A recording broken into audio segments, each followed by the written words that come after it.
Olá pessoal, hoje na nossa aula nós iremos falar sobre as equações químicas. As equações dentro da química é uma representatividade das reações que ocorrem entre as substâncias. Então quando eu quero exemplificar, quando eu quero descrever uma reação entre uma base e um ácido para produzir sal e água, eu vou transcrever essa reação de uma forma de equação. Assim como ocorre na matemática, na qual a gente descreve os problemas em forma de equações para conseguir enxergar o que está acontecendo e solucionar o mesmo, é isso que ocorre também na química. Então, quando a gente quer representar como que ocorre uma reação, eu escrevo essa reação de uma forma chamada de equação química. E a gente sabe que as substâncias iniciais que vão dar início a essa reação vão estar antes da seta, né? Aqui eu tenho uma seta. Então, quando eu estiver antes da seta, essas minhas substâncias serão chamadas de reagentes. E as substâncias que estiverem depois da seta serão chamadas de produtos.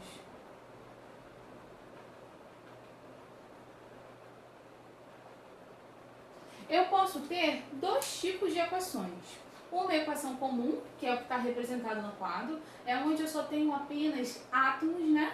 Aqui eu tenho átomos na quais se juntaram e formaram moléculas, ou eu também posso ter uma equação iônica, onde eu tenho a presença de íons, tá? E aí um exemplo dessa reação seria H+, mais OH-, produzindo então H2O. Então, essa equação aqui é chamada de equação comum. E essa equação aqui é chamada de equação iônica. Por quê? Porque eu tenho a presença de íons na minha equação, tá? Então, essa reação que envolve íons vai ser representada na equação iônica. E as reações em que não tem a presença de íons será descrita numa equação comum, ok? Se vocês repararem, eu tenho os números aqui na frente. Quando não vem aparecendo um número explícito, porque eu sei que eu tenho um número oculto aqui, esse número oculto é o número 1, tá? O número 1 eu não preciso colocar em frente as minhas moléculas, ok? E esses números, eles são chamados de coeficiente estequiométrico.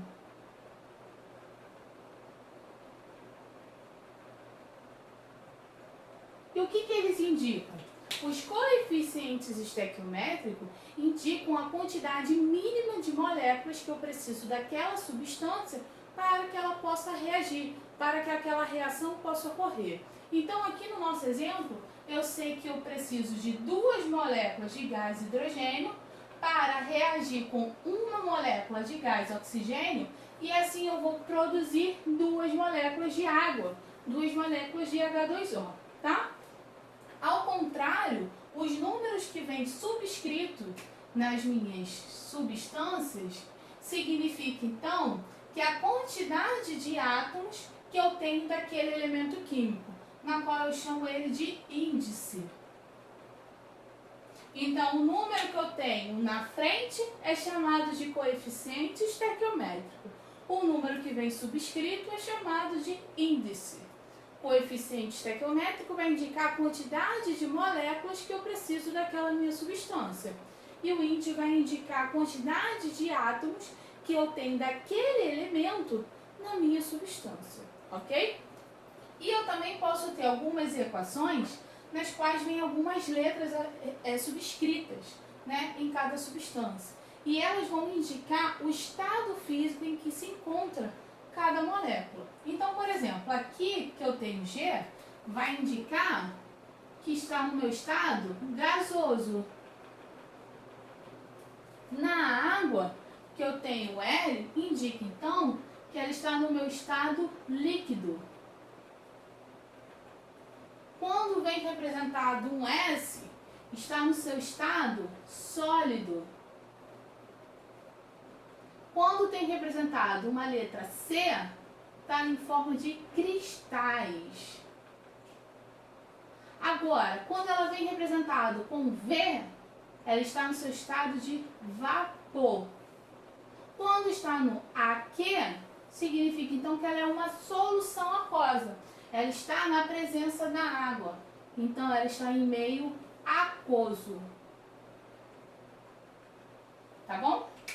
Então, só para a gente relembrar, a equação química é uma representação de uma reação na qual ela está ocorrendo, né? Os números que vão vir na frente de cada substância é chamado de coeficiente estequiométrico. Os números que vêm subscritos são chamados de índice e indica a quantidade de átomos daquele elemento que eu tenho na minha substância. As letras que vão vir embaixo representam o estado físico em que ela pode se encontrar. Eu também tenho a diferença entre equação comum e equação iônica, na qual na equação iônica eu não envolvo nenhum íon e na equação iônica eu tenho a presença de íons, ok? E algumas reações elas precisam ocorrer com aquecimento, ou seja, eu preciso fornecer calor. Outras ocorrem na presença de catalisador, para que eu possa acelerar aquela reação e ter um tempo menor que vai ocorrer aquela reação, né? Eu posso ter a precipitação de um sólido, eu posso ter o desprendimento de um gás, e aí quando eu preciso apresentar isso, quando eu preciso fornecer essas informações para quem está lendo o meu enunciado, ou algum texto científico, enfim, eu preciso ter alguns símbolos que representam essas denominações. Então, quando eu tenho a presença do catalisador ou aquecimento, eu posso ter aquecimento ou catalisador, eu vou representar por um delta. Esse delta vem em cima da seta, então vocês vão ver que vai estar aqui em cima assim, ó. Tá? Então o que isso significa? Significa que o gás hidrogênio, para reagir com o gás oxigênio, precisa acontecer com aquecimento para produzir a água, tá? Agora, eu posso fazer com que essa reação ocorra com energia luminosa. E aí vai vir um símbolo de lambda. Então, esse aqui eu tenho a energia luminosa.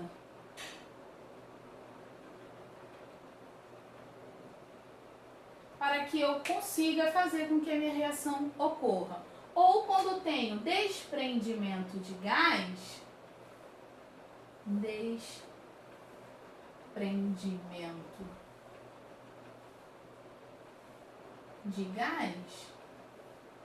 eu tenho uma setinha voltada para cima. Normalmente essas setas de desprendimento ou de formação de precipitado vêm ao lado da substância, tá? E quando eu tenho a formação de precipitado,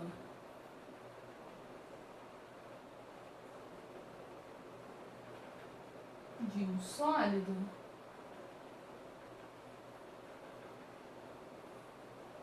ele vem com a setinha virada para baixo, tá? Uma coisa que eu também preciso acrescentar para vocês é que eu tenho duas setas. Na verdade, pode vir de três formas as setas. Quando ela ocorre de maneira direta, ou seja, ela é irreversível. Essa reação só ocorre em um sentido.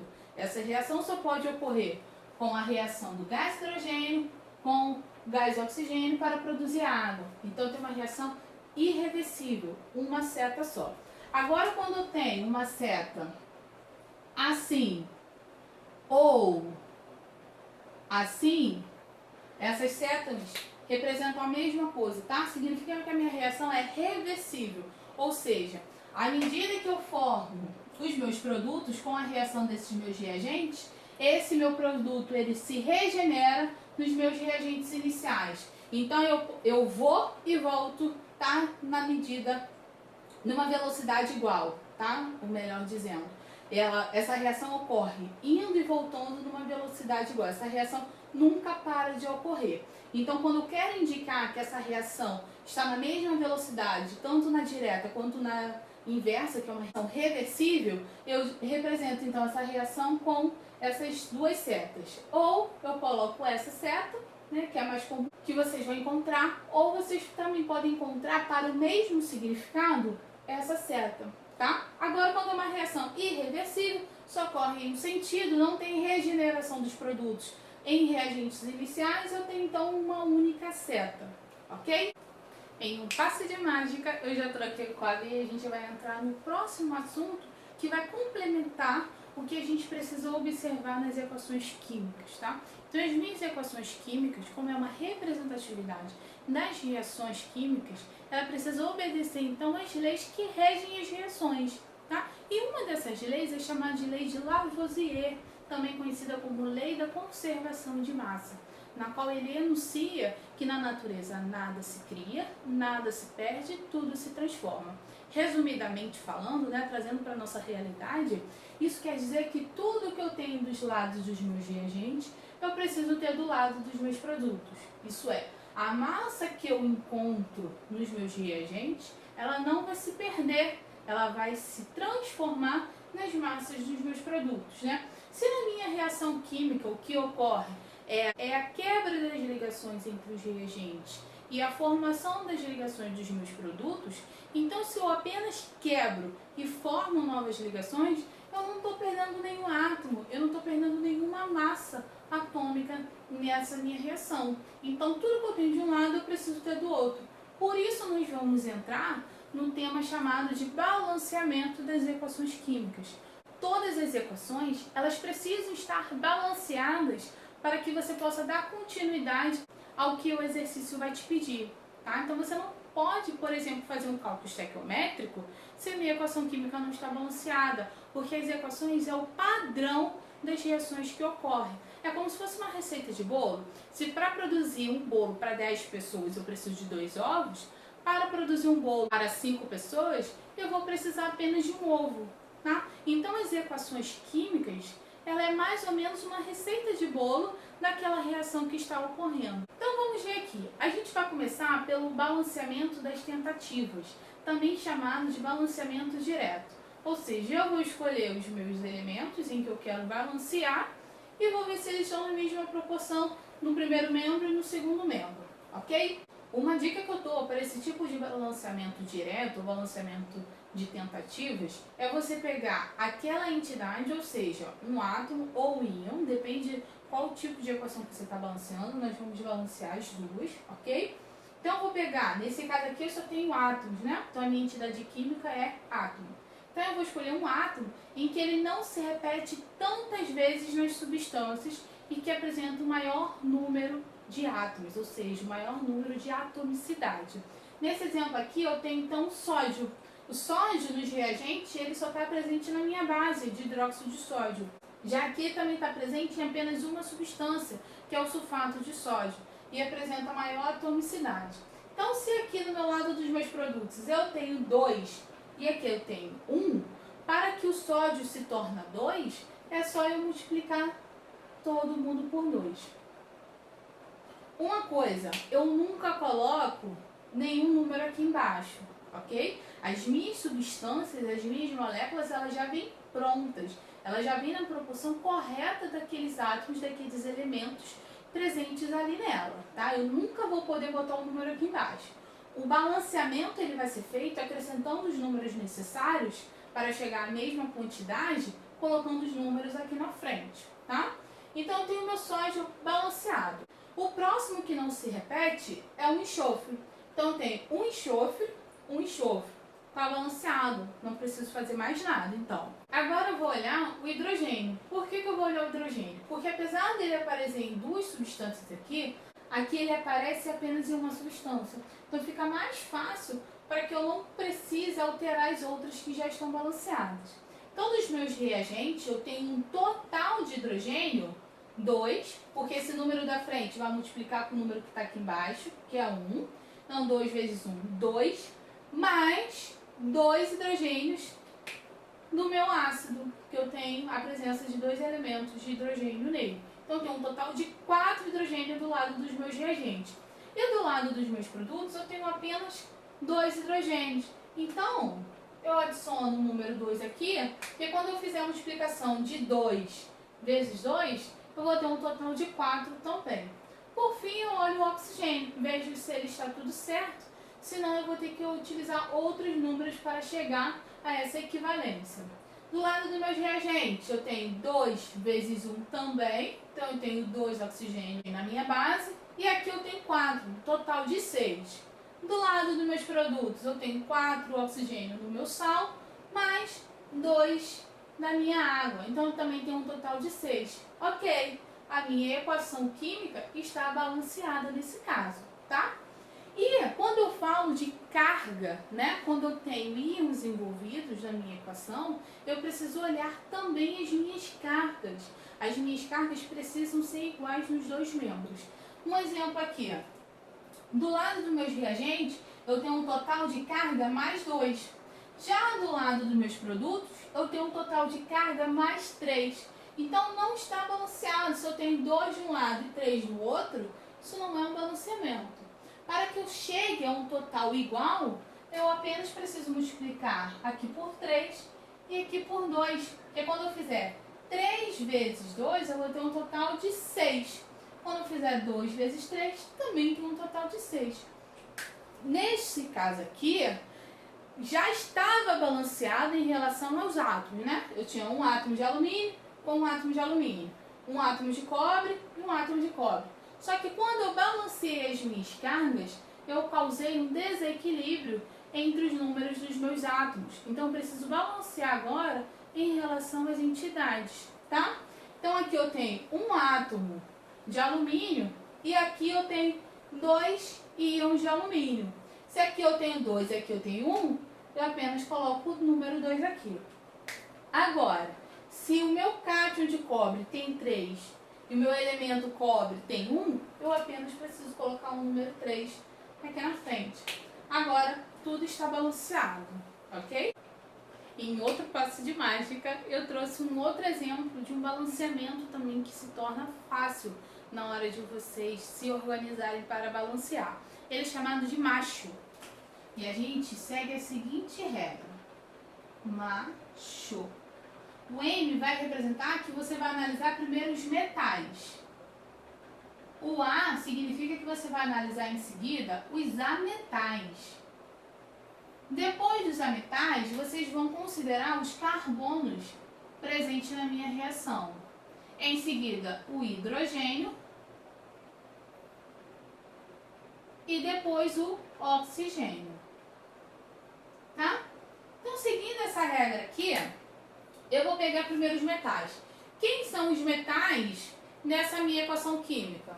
O bário, né? O bário desse reagente aqui é o mesmo bário do meu produto. Então, eu vou analisar eles. Eles estão na mesma proporção, estão na mesma quantidade. Tem um aqui e um aqui. Beleza. Em seguida, eu vou olhar os ametais. Que nesse caso aqui, os ametais, eu tenho o oxigênio e o cloro. Só que pela regra do macho, o oxigênio é quem vai ser analisado por último, tá? Então eu vou analisar o cloro. Do lado dos meus produtos, eu tenho 2 átomos de cloro. Já do lado dos meus reagentes, eu tenho apenas um. Então eu vou multiplicar ele por 2. Em seguida, eu vou analisar os carbonos. Só que nessa minha equação química aqui, eu não tenho a presença de carbono. Então eu pulo para a próxima etapa, que é para analisar os hidrogênios. Tenho 2 hidrogênios do lado dos produtos e 4 hidrogênios do lado dos meus reagentes. Como que eu sei isso? Esse número que está aqui fora aqui, dos parênteses, ele vai multiplicar a quantidade de átomos que eu tenho aqui dentro e a quantidade de átomos que eu tenho do outro elemento. Caso viesse assim, por exemplo, ó, SO4, 2. Esse 2 aqui significa que eu vou multiplicar por 4 do oxigênio, então vai me dar um total de 8 átomos de oxigênio e 2 vezes 1 átomo de enxofre. Então eu tenho um total de 2 átomos de enxofre, tá bom? Então quando eu estou fora dos parênteses, eu multiplico todos os elementos que estão dentro dele. Quando ele está fora do parênteses, eu sei que ele só representa, aqui ó, só representa o átomo de cloro e não de bário, não preciso multiplicar, tá? Dando continuidade então, eu tenho 2 vezes 1, 2, com mais 2 do ácido, 2, 4. Aqui eu só tenho apenas 2, então eu adiciono o número 2 na frente. Por fim, eu vou analisar o oxigênio, que é o que me restou. Aqui eu tenho 2, não tenho nenhum. Do lado do produto eu tenho 2. Então, meu balanceamento já acabou. A minha equação química está balanceada. Então, ela está no seu estado correto para que eu possa iniciar o que meu enunciado vai pedir. Ok? Então, na aula de hoje, nós vimos o que é equação química. A equação química, como já dito, ela é uma representatividade das reações químicas. Só que para isso ela precisa obedecer às regras que também regem as reações, como é a lei de Lavoisier. Então precisa acontecer o balanceamento. As minhas equações ela vai fornecer informações como o estado físico das minhas substâncias, a quantidade de moléculas que eu tenho, que é o chamado de coeficiente, o número que vem na frente. Tem os índices, que é o número que vem subscrito em cada elemento químico, que vai indicar a quantidade de átomos daquele elemento químico.